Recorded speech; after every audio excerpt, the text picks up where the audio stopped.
Hey friends, it's Kalani, your host and teacher at World Drum Club, and this is another episode of Facilitation Fridays. World Drum Club. So in this session, we're going to be talking about flow state music making. Yes, flow state is a term that refers to what some call the state of optimal human performance.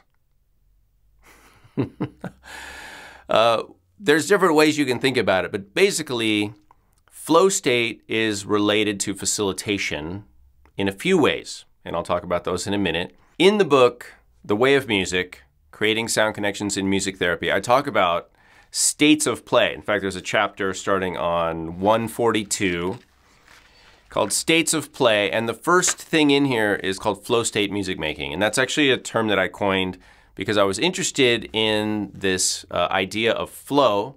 And I think we can all relate to that, especially as musicians.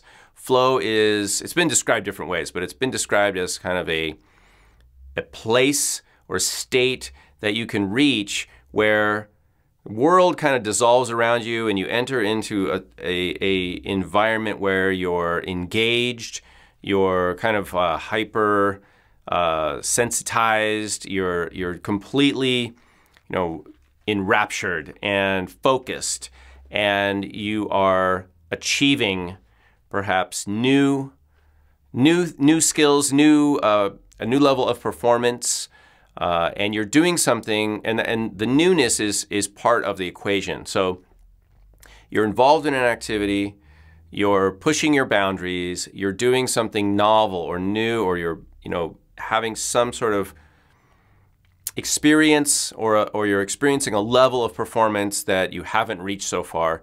And two other critical factors. One, you're adequately challenged, but not overly so. And so you're at the kind of edge of your abilities, but you also have enough confidence and skill, to keep going, so you don't give up. And a third thing that is related is self-concept. And I'll talk about all three of these in more detail in a second. But self-concept just means you feel capable and you feel like whatever you're doing is appropriate for you, right? You feel good doing it. All right, so flow state, and I have a little chart in the book. And flow state, if you look at it on a graph, it's basically if you have skill level on one axis, so low skill to high skill, and then on the other axis, you have challenge level, low challenge to high challenge. Flow state, or the flow zone, as we could call it, would be a band that's running up at a 45-degree angle. So it's any intersection where challenge on the bottom and skill intersect, right, on a 45-degree angle. If you have low challenge and high skill, that would be up in the upper area at the beginning of the chart. That is what often produces boredom or lack of interest, right? If you don't have enough challenge, you're just bored. All right, and similarly, or conversely, if you have low skill and high challenge, so you're way down on the challenge, you're up in 9 and 10 on the challenge axis, but your skills are low, you're going to be stressed out and you're going to have anxiety and you probably give up. So either of those two scenarios result in non-flow state because you don't have that formula of skill and challenge level matching. And this is very important when it comes to facilitation. I was leading a few music therapy sessions yesterday with groups of people and with individuals. And I use this idea of flow state music making as a guide to inform my choices about the types of experiences in which I place my clients. I also work with the third wheel on this, which is the self-concept. So that would relate to giving prompts and cues and feedback and encouraging people. That's more of a mental sort of giving people a pep talk, or, hey, it's okay, don't worry about this, and, oh, that's not important. It's not important that, you sound great doing it. That's not the purpose. What's important is trying, right? So I might say something like that. Or if somebody's being self-critical and judging themselves, I might say, yeah, I get what you're saying, but who cares? Nobody cares. It's just for us.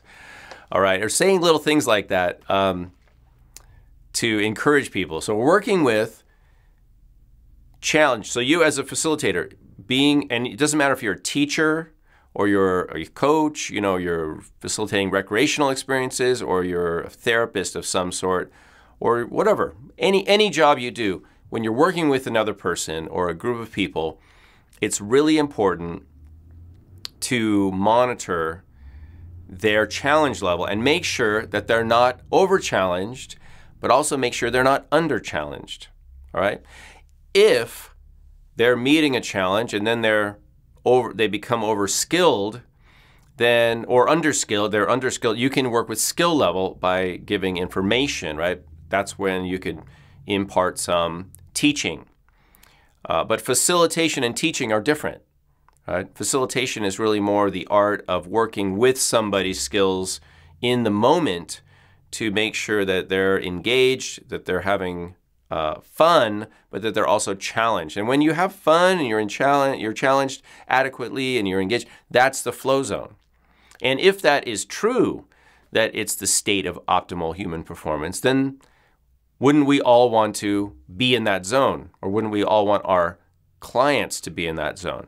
So one example of flow that you could observe, well, there's several. I'm going to give you several.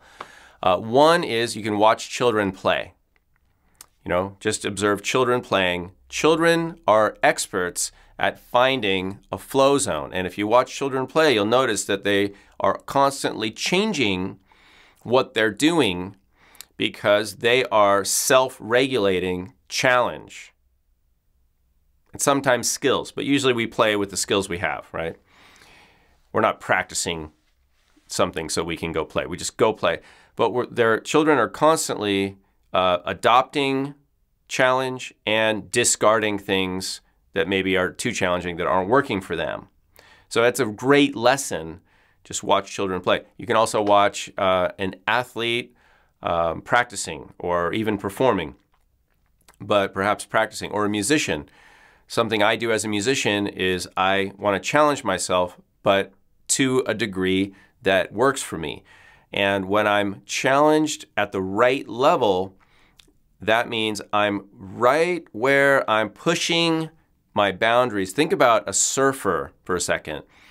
A flow zone has been described as that surfer or skier, if you ski, going down the wave or going down the mountain and almost falling, right? But catching him or herself and not falling, or maybe occasionally falling and getting back up and trying it again because you were right there at the edge and you saw something new. You had a glimpse of the next level and you're thinking to yourself, wow, I almost got this. I'm going to go for it again. And you taste that newness and that excitement of achievement. And that's kind of what we're talking about. So if you're facilitating a process like education, or even just you're facilitating joy, a lot of the time I feel like I'm a joy facilitator, right? That's something to keep in mind. You want to get people to that edge, right? And then give them the tools they need.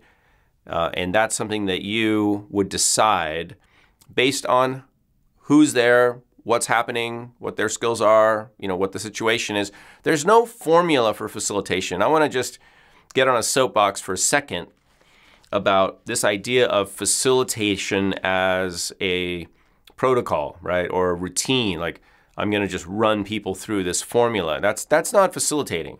That's directing. That's just giving people something to do, right? That's tasking people. And tasking is not the same as giving people tools. And I talk about that in my book, Together in Rhythm, which is also a book that you ought to get your hands on if you're interested in facilitating musical experiences or any experiences.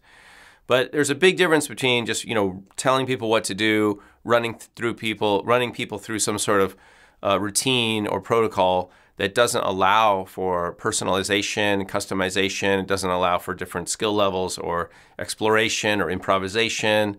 Those are all really critical to effectively facilitating a process for individuals or groups. All right, and when you're working with a group, of course, then you're really working with a number of individuals. So you need to monitor each one and then bring them into an experience in the group, but you're still facilitating individuals. Just like when you're speaking to a group of people, you're still speaking to individuals, even though they're there as a collective. Okay, so again, we've been talking about flow state music making. We talked about being in the flow zone, which is that 45-degree angle zone that marks intersections of skills and challenge. So we want skills and challenge to be balanced. We can also work with self-concept, which is just like, self-confidence. Sometimes we have to downplay or dispel people's own insecurities or their own self-talk about how they're not capable or they're not qualified, and work with that. So those are the three legs or criteria that are within the general formula of flow state music making. And you as a facilitator can be aware of all these things. In the book, there's a study done by a couple music educators, Custodero study, and I talk about the study, and I show a table because they broke down what they call flow state indicators, and there's a whole list of them in the book. I'm not going to cover them here, but if you're interested in that, and this is something that I think if you're excited about this, approaching your work from this, from this particular lens, then I think you would find this very interesting, because they break down all sorts of things about different behavior and how you can identify how somebody is, for example, monitoring their own flow state and what they're doing to make changes to their environment or to the tools they're using, and how do you tell if somebody's in a flow state or not? What can you observe to give you that information, right? Because you don't just ask people, hey, are you in a flow state? Are you in a flow state now? Are you in a flow state now? So we don't do that. But there are indicators, visual indicators, things that people do during and after they're playing, and it's very interesting. So you can look at that if you're interested in that. There's more, of course, there's a lot more in this particular book. Again, this is The Way of Music, Creating Sound Connections in Music Therapy, but it can be for anyone who wants to facilitate any sort of musical process, or I think any sort of process when you're working with groups. All right, leave your comments and kind feedback below. If you have questions, if you are a patron, you can message me through our Patreon website, which is how we support this channel. So if you're not a patron, you guys have heard me say this a million times, please go to patreon.com/Kalani and join, become a patron, get more, get it done, whatever you want to do, all right? This is Facilitation Fridays. I'm Kalani Das. Thanks for watching.